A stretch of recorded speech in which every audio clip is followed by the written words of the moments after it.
everybody, this is Tracy here with another edition of A View from Tracy's Point.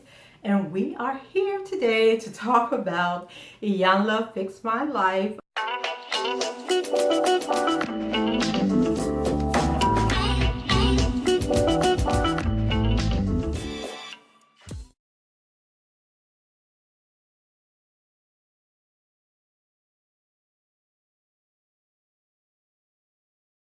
She premiered her new season on last night, and she brought back the Mitchell brothers.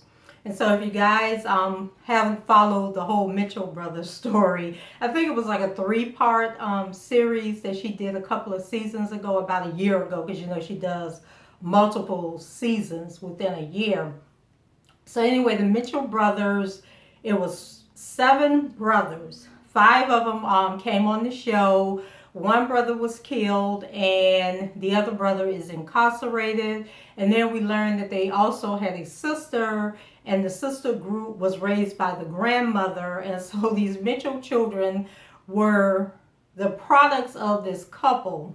And they both dealt with alcoholism and drug abuse. And the mother, I guess, kept running out and coming back. And then the father was just trying to do the best that he could until the social workers came. And I think they took the kids, put them in foster care. A couple of them were sexually abused while they were in foster care. One of the brothers I know for sure is gay. So the 2 younger brothers are Marvin and Melvin. And so Melvin is openly gay. I can't figure out, I believe Marvin is gay also, but he just isn't as accepting and open with his lifestyle as Melvin is. So anyway, it was a very emotional series. So if you get the opportunity to go back and watch when they were on the other episodes, I also recap those and I'll drop the links in this video. But anyway, it was a very emotional series. The Mitchell brothers are so lovable. Like I don't have any sons, but man, I had found these kids when they was younger, and I could have adopted them all because they're just, I don't know, it's hard to put into words. Like, they are just so fragile, I guess is the only word I can come up with, and just so much turmoil and mental anguish, and it just really hits home the trauma that some people go through. And then we be trying to figure out, like, how do people end up in the situations that they end up in. And so the Mitchell brothers story is a good example. So I was very surprised to find out that the season opener for Iyanla was going to be the Mitchell brothers coming back, because she had invested so much into their healing. And, you know, they had like a graduation ceremony. She gave them all these black suits. And they had this exercise. Now, y'all always give them a little exercise to do.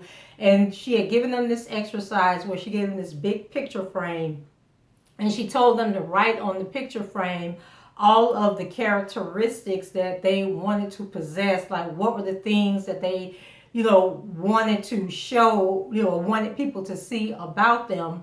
And then they gave the frames back to her, and then she had like some pictures taken of them, and she put the pictures in the frame, and then like the words were written along the side. And then when she did the little graduation ceremony, she gave them the pictures. And it was just I loved the series myself, so was really shocked when they came back. But it turns out that after they got back home, everything fell apart. And so the sister Kizzy called Iyanla and asked Iyanla could they come back on the show, because things hadn't worked out the way that she had planned. So when the episode opens up, we have Marvin and Melvin, and they're going at it about the fight.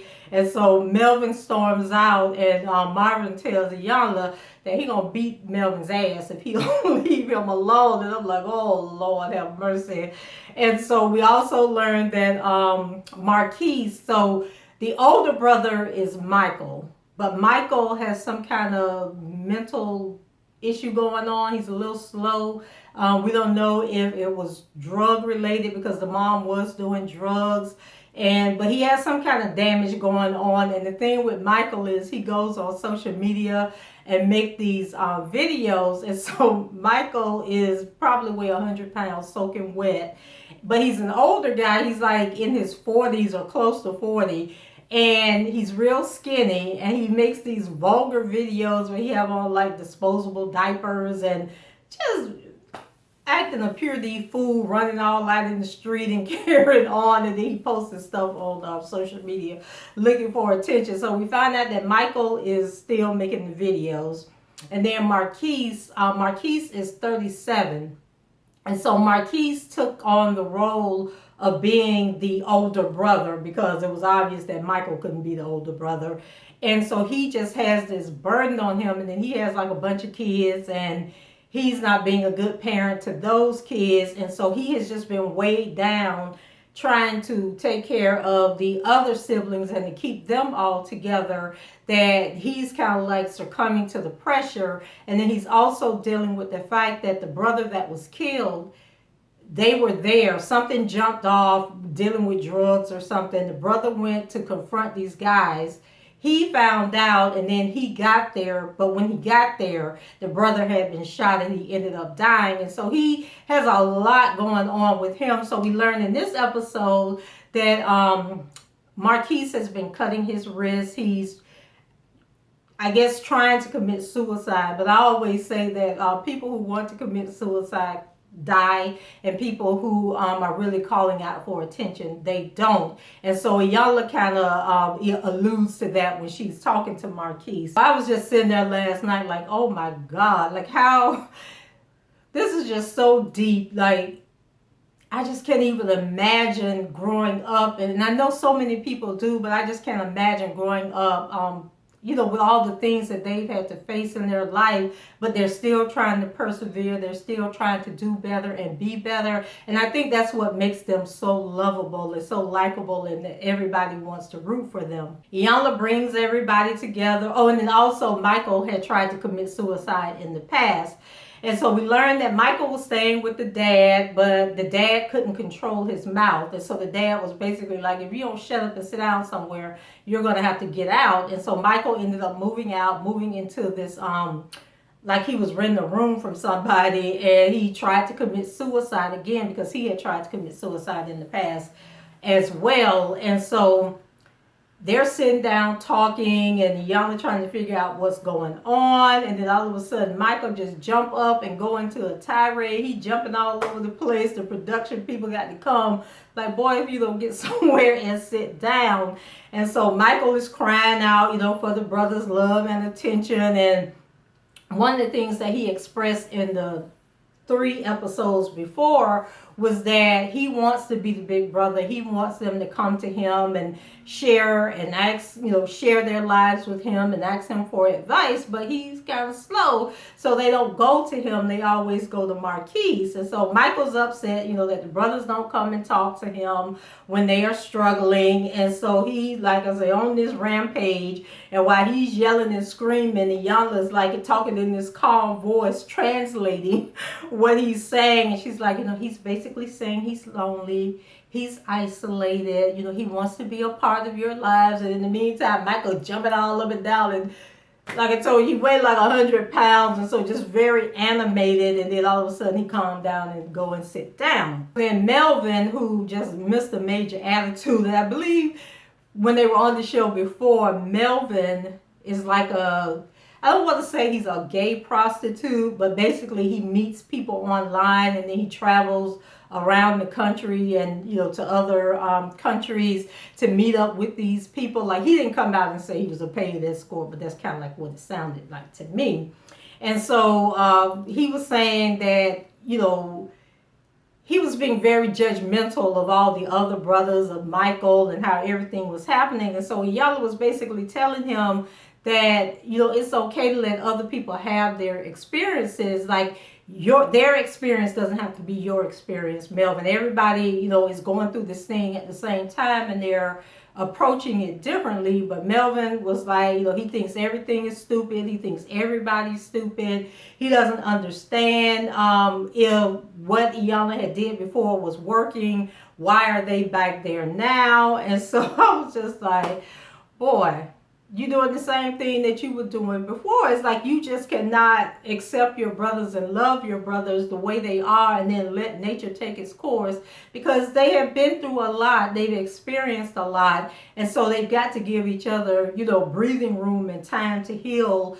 They're between 25 and 40, and they were in foster care most of their lives. So you're talking about 20 years of damage that's been done, and you can't just unravel all of that in a year since you guys first talked to Iyanla. So Iyanla talked with Kizzy, and Kizzy was basically saying that they're all so broken and that things had become so overwhelming when she returned home that she decided to disconnect from social media, change her phone number so she could just focus on herself. And so Iyanla was like, why do you have to announce, that it's important to announce when you're going to take a break, especially when you're taking a break from your family, so that there's no confusion and miscommunication and people aren't taking things personally.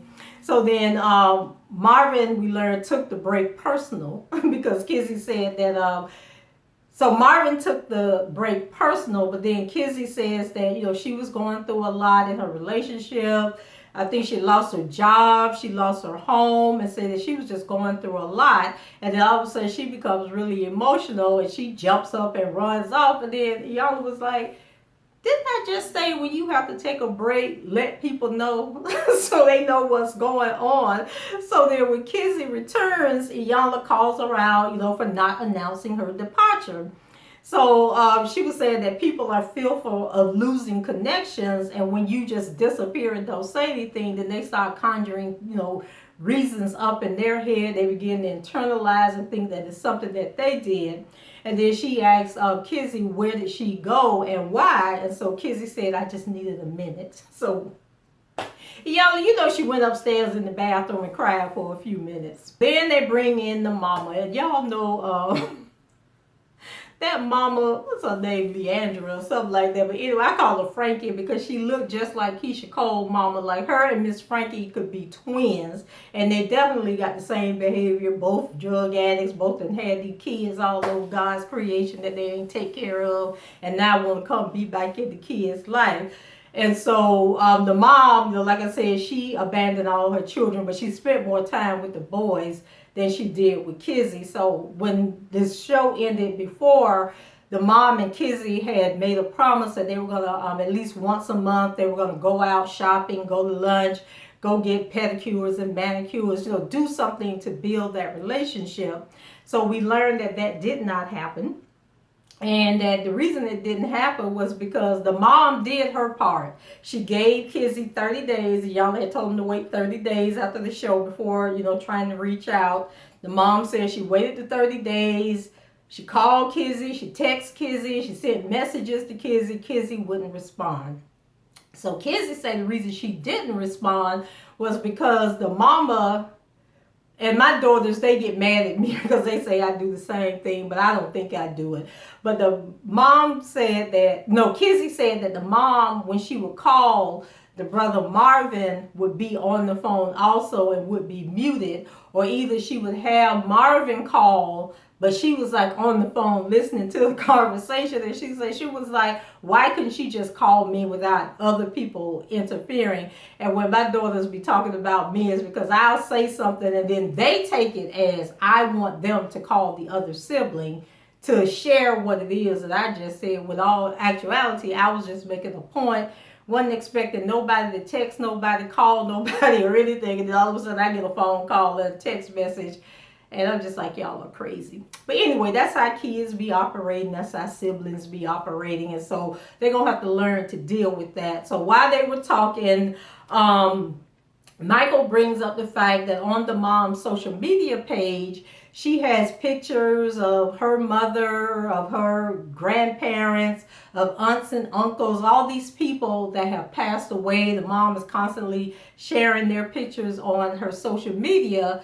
But here she is, got all these kids, got 6 kids right there alive in front of her who want to be a part of her life, and she shares nothing about her kids on her social media, won't post their pictures or anything. And so that was like really hurting him. And she says that and then Michael said, well, let's just cut through the chase, because the truth is our mama don't like Kizzy. So she need to just tell Kizzy that she don't like Kizzy and stop trying to pretend like she does. And so they all get to arguing back and forth, and the mama says that the truth is she don't have to like none of them.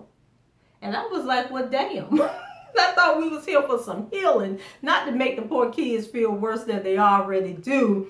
And so Iyanla got up and she was screaming, and she was like, cut it out, cut it out. Y'all acting like a bunch of park apes. And she was done. I was like, what the hell is a park ape? Like, I need to go Google this, because Iyanla, they coming for you, calling these black people apes, but they was out of control. And so Iyanla told the mama, basically you set the standard for all this foolishness, so you need to claim it and figure out how you go figure all this out and help these kids heal. And so, she told them that, they were all individuals entitled to their own opinions and experiences, but they have to respect each other. And so they invited the mom back into their life, and, she's starting to act just like them. So she got to do better. And so she says that healing isn't pretty, but hurting is downright ugly. And until the pain is dealt with, the hurt controls the healing. When they were all in the group together, the way Iyanla ended the conversation, she said, okay, I'm granting all of y'all a divorce. Okay, y'all are divorced from each other, from being brother and sister, and I just need y'all to go ahead on, be yourself, love who you are, and then when I figure out what's going on here, we can see if we can reconcile this mess. So I thought that was kind of cute. So Iyanla decides to pull Marquise off to the side and have a conversation with him. And, he's basically saying that the breakdown in communication has to be somebody's fault. And so he's willing to take responsibility. And so we learned that Marquise is struggling, his own self. Oh, and he actually said that when they were all sitting together, he said, yeah, I failed, y'all. I couldn't do it. I couldn't keep it up. It's all on me. I blame myself. But I got my own stuff going on, and I just can't do it. So when him and Iyanla was sitting down, he basically says that he can't be the big brother that they need anymore, and that all he knows how to do is be a hustler. Like, he's been on the streets selling drugs, trying to survive all his life, and that's really all that he knows to do. And so he said when he tried to commit suicide, he basically was just tired. He wanted to give up. He didn't want to do this anymore. And so he tells Iyanla that the reason he's so depressed is because because of the decisions he's made, the mother of his children doesn't want him in their life. And so he feels like he went through all this stuff in his life, and he wanted to be a better father to his kids, but because she's cut him out of the picture, he's not there for his kids. And now he feels that his kids are being physically abused, and his one son that's 12 years old is really angry and really violent, and he feels that what's going to happen is that one day his son is going to be sitting where he's sitting now, but the stories that he's going to tell about his life and his experiences are going to be more horrific than the stories that he has experienced in his life.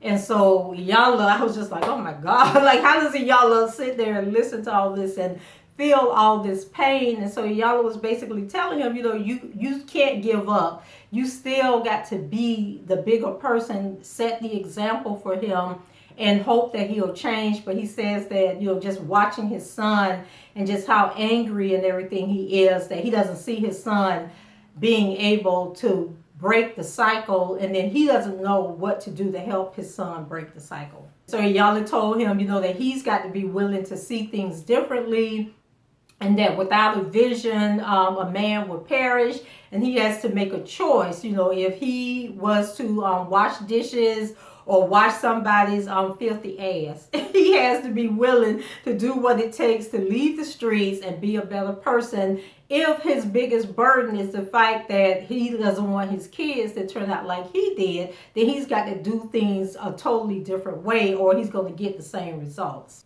And so then she starts asking him, like, what does he feel? How does he see himself? And so he was saying that, he's lost, confused, afraid. He feels guilty, ashamed.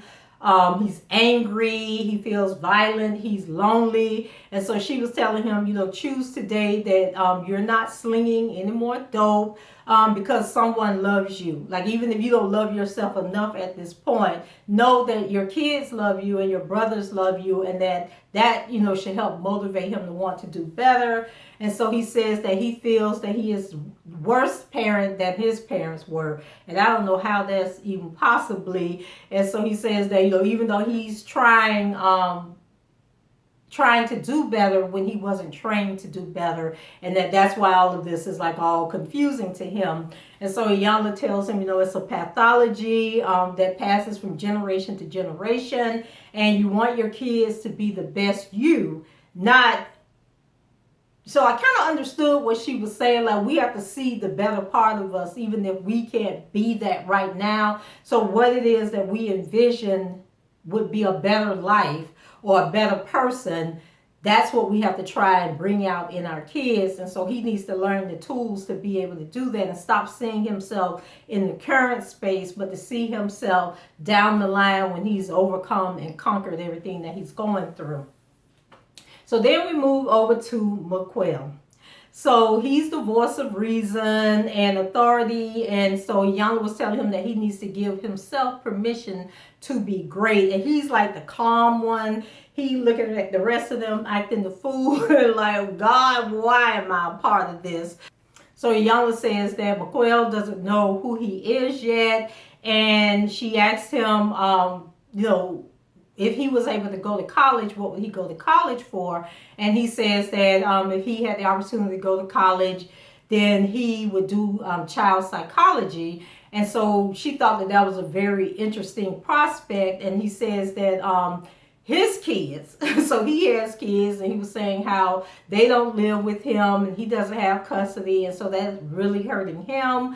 And it makes him doubt himself as a father. I guess that the mother doesn't trust the kids with him. And I'm sitting there saying to myself, now, these mothers that done had these babies with these boys that done experienced all this trauma in their lives, did they have these babies without knowing the truth about these men, about the Mitchell brothers and their past, and being in foster care and all this stuff, being drug dealers and watching the brother get killed? Like, did these women, before they had these kids, did they not know all of this? Did they not understand all of this about the men that they were about to procreate with? Because I think it just continues the cycle. If you knew you were dealing with a damaged and hurt man, and now you're going to have kids from him and be angry with him and then keep the kids from him, like, how do you know that the kids aren't the catalyst for them doing better and being better in their lives? And so that really hurt me and really bothered me, that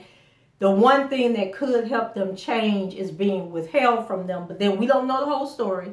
So it might be more to it than what's being said. Y'all might have to extend this whole thing out for a whole season so we can get these baby mamas on the show, we can get the kids on the show and find out what's really going on.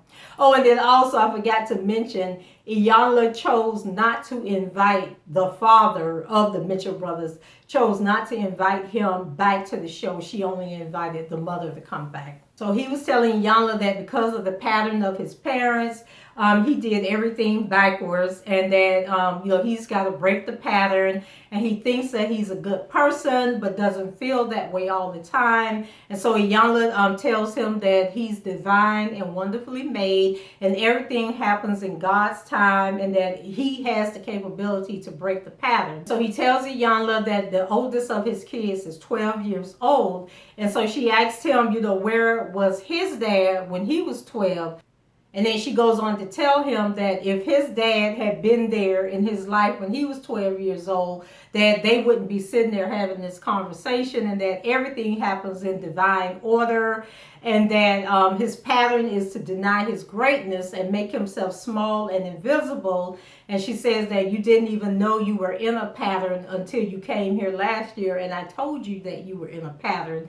And she says that his parents created the pattern, not the kids. So the kids have got to stop blaming themselves for the situation that they ended up in. And she says that the healing has to come to each individual, that they can't heal each other as a group. Like, everybody has to take accountability for their own life and where they are in their life at this moment, and what they are going to do to become a better person, and to be able to accept the flaws and the downfalls and the negative things that they don't like about their siblings, in order to heal themselves and then eventually come back together as a family. So that was part one, y'all. I don't know how many parts this is to the Mitchell story, but next week look like it's going to be real intense, and I'm going to be back recapping it, because like I say, I love the Mitchell brothers, and I mean, if I had some magic fairy dust that I could just spread over these boys and heal them, I would, because they all seem so nice and so kind-hearted. And I mean,